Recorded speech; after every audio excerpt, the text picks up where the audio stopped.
श्री दुर्गा सप्तशती का पंचम अध्याय आरंभ करते हैं। चंडिका देवी को नमस्कार है। ओम। इस उत्तर चरित्र के रुद्र ऋषि हैं, महासरस्वती देवता हैं, अनुष्टुप छंद हैं, भीमा शक्ति है, ब्राह्मणी बीज है, सूर्य तत्व है और सामवेद स्वरूप है। श्री महासरस्वती की प्रसन्नता के लिए उत्तर चरित्र के पाठ में इसका विनियोग किया जाता है। जो अपने कर कमलों में घंटा, शूल, हल, शंख, मूषल, चक्र, धनुष और बाण धारण करती हैं। शरद ऋतु के शोभा संपन्न चंद्रमा के समान जिनकी मनोहर क्रांति है, जो तीनों लोकों की आधारभूता और शुंभ आदि दैत्यों का नाश करने वाली तथा गौरी के शरीर से जिनका प्राकट्य हुआ है, उन महासरस्वती देवी का मैं निरंतर भजन करती हूँ। ऋषि कहते हैं, पूर्व काल में शुंभ और निशुंभ नामक असुरों में अपने बल के घमंड में आकर शचीपति इंद्र के हाथ से तीनों लोकों का राज्य और यज्ञ भाग छीन लिया। वे ही दोनों सूर्य, चंद्रमा, कुबेर, यम और वरुण के अधिकार का भी उपयोग करने लगे। वायु और अग्नि का कार्य भी वे करने लगे। उन दोनों ने सब देवताओं को अपमानित, राज्यभ्रष्ट, पराजित तथा अधिकारहीन करके स्वर्ग से निकाल दिया।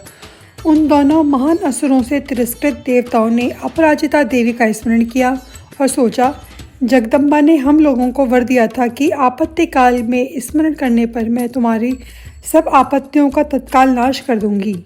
ये विचार कर देवता गिरिराज हिमालय पर गए और वहाँ भगवती विष्णु माया की स्तुति करने लगे। देवता बोले, देवी को नमस्कार है, महादेवी शिवा को सर्वदा नमस्कार है, प्रकृति और भद्रा को प्रणाम है। हम लोग नियम पूर्वक जगदम्बा को नमस्कार करते हैं। रौद्रा को नमस्कार है, नित्या, गौरी और धात्री को बारंबार नमस्कार है। ज्योत्सनामयी चंद्र रूपिणी और सुख स्वरूपा देवी को सतत प्रणाम है। शरणागतों का कल्याण करने वाली वृद्धि एवं सिद्धि रूपा देवी को हम बारंबार नमस्कार करते हैं। नैऋति, राजाओं की लक्ष्मी तथा श्रावणी स्वरूपा आप जगदम्बा को बार बार नमस्कार है। दुर्गा, दुर्गपारा, सारा, सर्वकारिणी, ख्याति, कृष्णा और धूम्रा देवी को सर्वदा नमस्कार है। अत्यंत सौम्य तथा अत्यंत रौद्र रूप देवी को हम नमस्कार करते हैं। उन्हें हमारा बारंबार प्रणाम है। जगत की आधारभूता कृति देवी को बारंबार नमस्कार है। जो देवी सब प्राणियों में विष्णु माया के नाम से जानी जाती हैं, उनको नमस्कार है, बारंबार नमस्कार है। जो देवी सभी प्राणियों में चेतना कहलाती हैं, उनको नमस्कार है, बारंबार नमस्कार है। जो देवी सब प्राणियों में बुद्धि रूप में स्थित हैं, उन्हें नमस्कार है, बारंबार नमस्कार है। जो देवी सभी प्राणियों में निद्रा रूप में स्थित हैं, उन्हें नमस्कार है, उनको बारंबार नमस्कार है। जो देवी सब प्राणियों में शुद्धा रूप में स्थित हैं, उन्हें नमस्कार है, बारंबार नमस्कार है। जो देवी सभी प्राणियों में छाया रूप से स्थित है, उनको नमस्कार है, बारंबार नमस्कार है। जो देवी सब प्राणियों में शक्ति रूप में स्थित हैं, उनको नमस्कार है, बारंबार नमस्कार है। जो देवी सब प्राणियों में तृष्णा रूप से स्थित हैं, उनको नमस्कार है, बारंबार नमस्कार है। जो देवी सभी प्राणियों में शांति रूप में स्थित हैं, उनको नमस्कार है, बारंबार नमस्कार है। जो देवी सभी प्राणियों में जाति रूप में स्थित हैं, उनको नमस्कार है, बारंबार नमस्कार है। जो देवी सभी प्राणियों में लज्जा रूप में स्थित हैं, उनको नमस्कार है, बारंबार नमस्कार है। जो देवी सभी प्राणियों में शांति रूप में स्थित हैं, उनको नमस्कार है, बारंबार नमस्कार है। जो देवी सभी प्राणियों में श्रद्धा रूप में स्थित हैं, उनको नमस्कार है, बारंबार नमस्कार है। जो देवी सभी प्राणियों में कांति रूप में स्थित हैं, उनको नमस्कार है, बारंबार नमस्कार है। जो देवी सभी प्राणियों में लक्ष्मी रूप में स्थित हैं, उनको नमस्कार है, बारंबार नमस्कार है। जो देवी सभी प्राणियों में वृत्ति रूप में स्थित हैं, उनको नमस्कार है, बारंबार नमस्कार है। जो देवी सभी प्राणियों में स्मृति रूप से स्थित हैं, उनको नमस्कार है, बारंबार नमस्कार है। जो देवी सभी प्राणियों में दया रूप में स्थित हैं, उनको नमस्कार है, बारंबार नमस्कार है। जो देवी सभी प्राणियों में तुष्टि रूप में स्थित हैं, उनको नमस्कार नमस्कार है, बारंबार नमस्कार है। जो देवी सब प्राणियों में माता रूप से स्थित हैं, उनको नमस्कार है, बारंबार नमस्कार है। जो देवी सभी प्राणियों में भ्रांति रूप से स्थित है, उनको नमस्कार है, बारंबार नमस्कार है। जो जीवों के इंद्रिय वर्ग की अधिष्ठात्री देवी एवं सब प्राणियों में सदा व्याप्त रहने वाली हैं, उन व्याप्ति देवी को बारंबार नमस्कार है। जो देवी चैतन्य रूप से इस संपूर्ण जगत को व्याप्त करके स्थित हैं, उनको नमस्कार है, उनको बारंबार नमस्कार है। पूर्व काल में अपने अभीष्ट प्राप्ति होने से देवताओं ने जिनकी स्तुति तथा देवराज इंद्र ने बहुत दिनों तक जिनका सेवन किया, वो कल्याण की साधन भूता ईश्वरी हमारा कल्याण और मंगल करे तथा सारी आपत्तियों का नाश कर डाले। उद्दंड दैत्यों से सताए हुए हम सभी देवता जिन परमेश्वरी को इस समय नमस्कार करते हैं तथा जो भक्ति से विनम्र पुरुषों द्वारा स्मरण की जाने पर तत्काल ही संपूर्ण विपत्तियों का नाश कर देती हैं, वे जगदम्बा हमारा संकट दूर करें। ऋषि कहते हैं, राजन, इस प्रकार जब देवता स्तुति कर रहे थे, उसी समय पार्वती देवी गंगा जी के जल में स्नान करने के लिए वहां आई। उन सुंदर बाहों वाली भगवती ने देवताओं से पूछा, आप लोग यहाँ किसकी स्तुति करते हैं? तभी उनके ही शरीर से प्रकट हुई शिवा देवी बोली, शुंभ दैत्य से तिरस्कृत और युद्ध में निशुंभ से पराजित हो यहाँ एकत्रित हुए ये समस्त देवता मेरे ही स्तुति कर रहे हैं। पार्वती जी के शरीर कोश से अंबिका का प्रादुर्भाव हुआ था, इसलिए वे समस्त लोकों में कौशिकी कही जाती हैं। कौशिकी के प्रकट होने के बाद पार्वती देवी का शरीर काले रंग का हो गया तथा वे हिमालय पर रहने वाली कालिका देवी के नाम से विख्यात हुई। तदंतर शुंभ और निशुंभ के भृत्य चंड मुंड वहां आए और उन्होंने परम मनोहर रूप धारण करने वाली अंबिका देवी को देखा। फिर वे शुंभ के पास जाकर बोले, महाराज, एक अत्यंत मनोहर स्त्री है जो अपनी दिव्य क्रांति से हिमालय को प्रकाशित कर रही है। वैसा उत्तम रूप कहीं किसी ने नहीं देखा होगा। असुरेश्वर, पता लगाइए वे देवी कौन है और उसे ले लीजिए। स्त्रियों में तो वह रत्न है, उसका प्रत्येक अंग बहुत ही सुंदर है और वह अपने श्रीअंगों की प्रभा से संपूर्ण दिशाओं में प्रकाश फैला रही है। दैत्यराज, अभी वह हिमालय पर ही मौजूद है, आप उसे देख सकते हैं।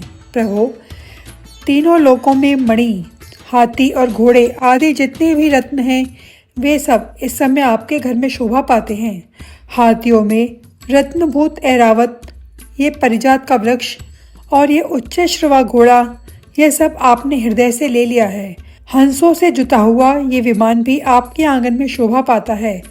ये रत्नभूत अद्भुत विमान जो पहले ब्रह्मा जी के पास था, अब आपके यहाँ लाया गया है।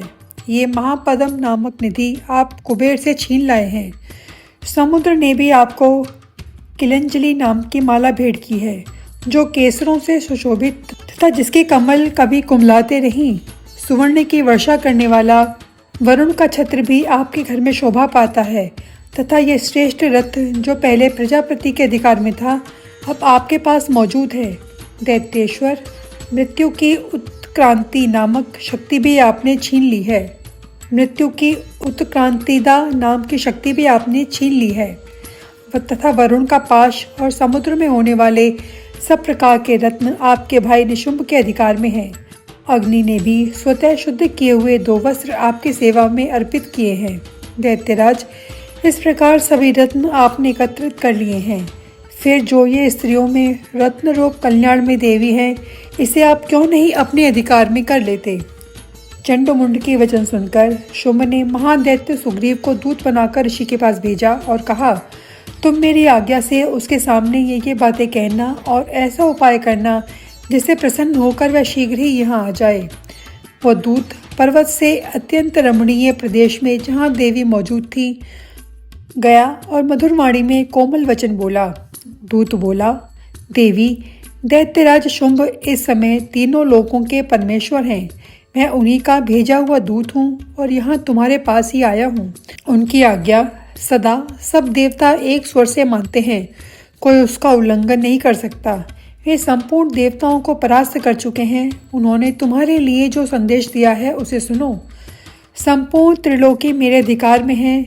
देवता भी मेरी आज्ञा के अधीन चलते हैं। संपूर्ण यज्ञों के भागों को मैं ही पृथक पृथक भोगता हूँ। तीनों लोकों में जितने श्रेष्ठ रत्न हैं वे सब मेरे अधिकार में हैं। देवराज इंद्र का वाहन ऐरावत जो हाथियों में रत्न के समान है मैंने छीन लिया है। क्षीर सागर का मंथन करने से जो अश्व रत्न उच्च श्रवा प्रकट हुआ उसे देवताओं ने मेरे पैरों पर पकड़कर समर्पित किया।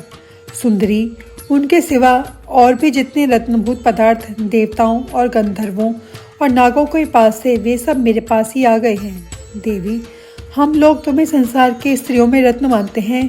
अब तुम हमारे पास आ जाओ, क्योंकि रत्नों का उपयोग करने वाले हम ही हैं। चंचल कटाक्षों वाली सुंदरी, तुम मेरे या मेरे भाई महापराक्रमी निशुंभ की सेवा में आ जाओ, क्योंकि तुम रत्न स्वरूपा हो। मेरा वरण करने से तुम्हें तुलना रहित मान ऐश्वर्य की प्राप्ति होगी।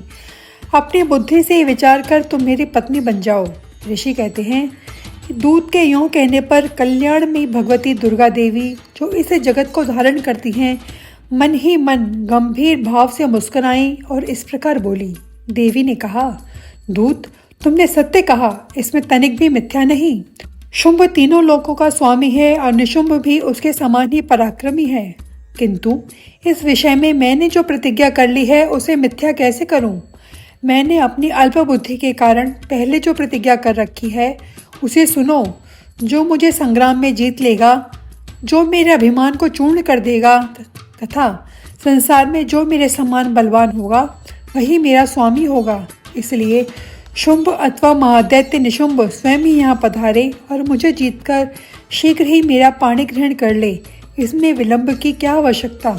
दूत बोला, देवी, तुम घमंड में भरी हो, मेरे सामने ऐसी बातें ना करो। तीनों लोकों में कौन ऐसा पुरुष है जो शुंभ निशुंभ के सामने खड़ा हो सके? देवी, अन्य दैत्यों के सामने भी सारे देवता युद्ध में नहीं ठहर सकते, फिर तुम अकेली स्त्री होकर कैसे ठहर सकती हो? जिन शुंभ आदि दैत्यों के सामने इंद्र आदि देवता भी युद्ध में खड़े नहीं हुए, उनके सामने तुम स्त्री होकर कैसे जाओगी? इसलिए तुम मेरे ही कहने से शुंभ निशुंभ के पास चली चलो। ऐसा करने से तुम्हारे गौरव की रक्षा होगी, अन्यथा जब वे केश पकड़कर घसीटेंगे तब तुम्हें अपनी प्रतिष्ठा खोकर जाना पड़ेगा। देवी ने कहा, तुम्हारा कहना ठीक है, शुंभ बलवान है और निशुंभ भी बड़े पराक्रमी हैं, किंतु क्या करूं? मैंने पहले बिना सोचे समझे प्रतिज्ञा कर ली थी। अब तुम जाओ, मैंने तुमसे जो कुछ कहा है वो सब दैत्यराज से आदर पूर्वक कहना, फिर वो जो उचित जान पड़े करे। अध्याय समाप्त। चंडिका देवी की जय हो।